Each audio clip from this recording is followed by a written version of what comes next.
নিরামিষ এঁচোড়। এর জন্য আমি হাতে আগে সরষের তেল ভালো করে মাখিয়ে নিয়ে এঁচোড়টাকে ডুমডুম করে কেটে নিয়েছিলাম খোসা ছাড়িয়ে।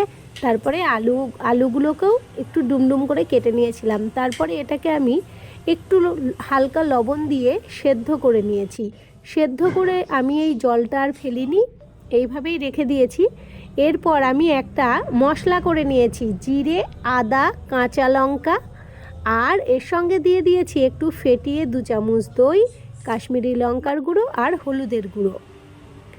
এরপর আমি কড়াইতে তেলের মধ্যে কালো জিরে ফোড়ন দিয়ে আর শুকনো লঙ্কা, তেজপাতা ফোড়ন দিয়ে আমি পেস্ট করা মশলাটাকে কষিয়ে নিয়েছিলাম। কষিয়ে নেবার পর সেদ্ধ করা এঁচোড় আর আলুগুলো আমি দিয়ে দিয়েছিলাম।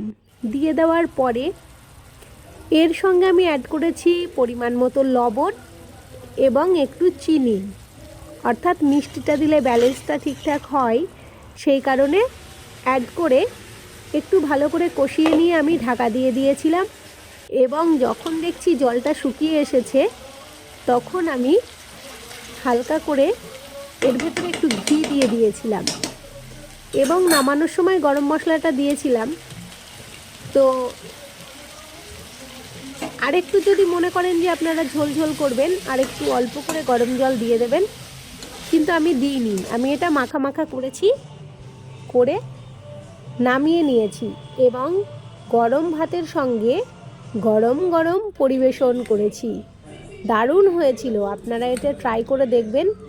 ভালো লাগলে লাইক, শেয়ার, কমেন্ট করে জানাবেন এবং ইউটিউবে আমার শান্তনা সরকার বাঙালি ঘরোয়া রান্নার চ্যানেলটাকে সাবস্ক্রাইব করবেন।